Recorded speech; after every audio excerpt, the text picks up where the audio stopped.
Hey, thou art that. Okay, this is interesting. I mean, first of all, I understand why you might want to hold on to metaphysics because you believe in the extension, the things in there, and you don't want us to say metaphysics doesn't exist, so we're going to throw away everything in the extension currently called metaphysics. But I don't want to do that either. I'm just saying that there's other terms. I don't understand why you'd call it metaphysical. But if you're going to treat the metaphysics like physics and think that it can eventually be confirmed, then fine. I don't care what you call it.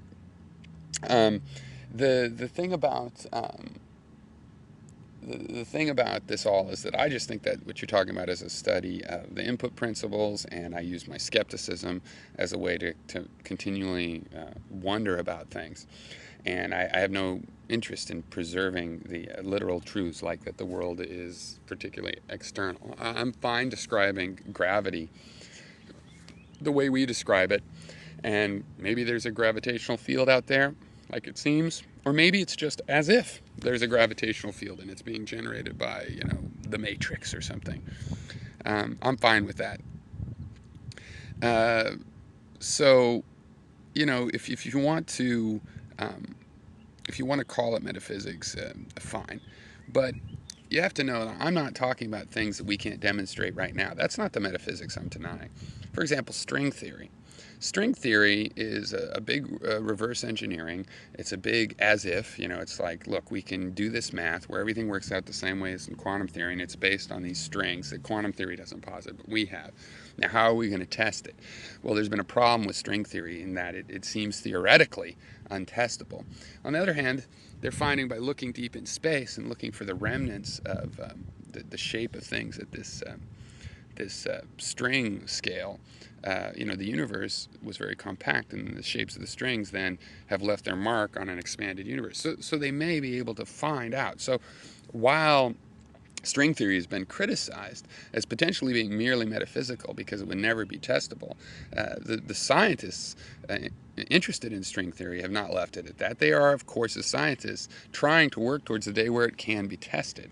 So that's not metaphysics, because if you're working towards a day where it can be tested, that's physics. And also it's not to be confused with perceptibility. There might be things that we as humans will never be able to perceive that nevertheless are detected as interacting with us. So there's an electron somewhere in my body that I'll never know the actual identity of that particular electron. I'll never capture or have seen that it attached itself to some atom of mine and then flowed to another atom. I won't be tracking that. That's not metaphysics because it's interacting with me. So in principle, it's detectable. I might have trouble actually noticing the current that, tracking that particular electron. But the electron exists for me because it is interacting with me. And so that's also not metaphysical. What's metaphysical is when we're told that there's a truth and there's no way ever to test it, and there's no way in principle to test it. And it's possible to recast metaphysics sometimes and say, well, no, it's the things we won't know but that have to be there. But if we don't know for sure, meaning we haven't seen one, we can't hold on to an electron, that doesn't make it not physical. The fact is we can set up an experiment to see what would have to be there. It has to be as if there's a field. And it's kind of, again, I'll use another example, with light and the ether. Light does have to have a medium. We found out that the ether as a candidate for that medium doesn't work because it's a weird kind of medium. This medium is always at rest with the observer, and light always travels at the speed of light. You can still say, people that rejected the ether say, oh, well, there really wasn't a medium, because by medium we meant this substance that it's moving through and it has its own rest frame. And but you can also say, well, no, light does have a medium, and you can even call that an ether, but it would just have to be that the ether didn't have these characteristics we originally thought. You can always make the adjustments at different parts of the system. And the metaphysics of it, is there an ether or not? Well, it's as if there is a medium that is always at rest with the observer. Now, is that really out there? To say, well, no, that's really out there is metaphysical, but we don't have to do that, right? We can just say, well, here's the effect of these perceptions that I set up and what they lead to, these subsequent perceptions. And, I don't have to make an assertion about what's really out there. I can simply say, well, I have a model, and these perceptions perceptions are behaving as if the model was accurate, until I get a perception where it doesn't, and I adjust the model, and I keep getting a better and better model.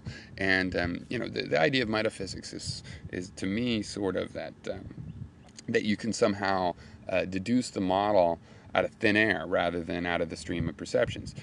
So with you talking about metaphysics, that seems like it is subject to eventual confirmation through the senses, through evidence, through empirical study, then that's fine with me, because my only problem is that you're taking this baggage of metaphysics and you're even saying things that are right out of that baggage, pulled out of that baggage, capital T truth, and what you're trying to get, the sense of truth and the sense of externality, and you want to believe these things, so you're using metaphysics to believe them.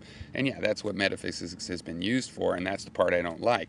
So I don't think you're just calling it metaphysics.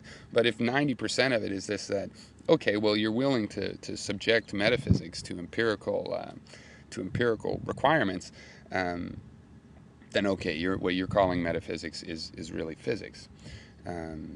But anyway, you're welcome to keep using the word and keep using some of the things I call baggage.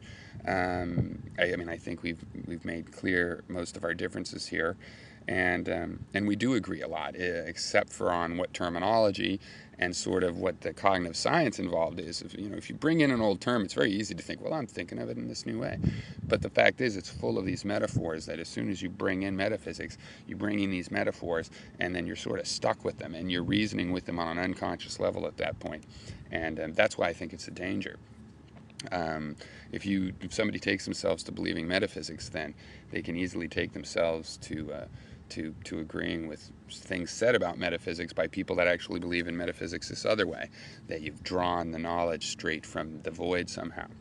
And I just don't believe that. I think that anyone who wants to say that can't start with the human mind. We'll have to start with some other kind of mind that I don't even know how we would describe. Some other animal maybe, or some other abstraction. But at any rate, yeah, it's been an interesting conversation. I think a funny part of it is the idea that maybe I'm just not exposed to these ideas. In reality, these are ancient ideas, and I have read much about them, and I have had people try to indoctrinate me into them even, and I reject them consciously and for good reason. And I think I've stated those reasons. But anyway, it's all good. Anybody that wants to keep looking into the nature of reality is fine in my book, reasonable and skeptical enough in my book, that these other things can be minor issues. Still, I'm not going to relent. I think that metaphysics is counterproductive, and I think overall it does not help wonder in the universe. Wonder about the universe. It does not help. It kills the wonder by telling us that we have truths that are beyond testing.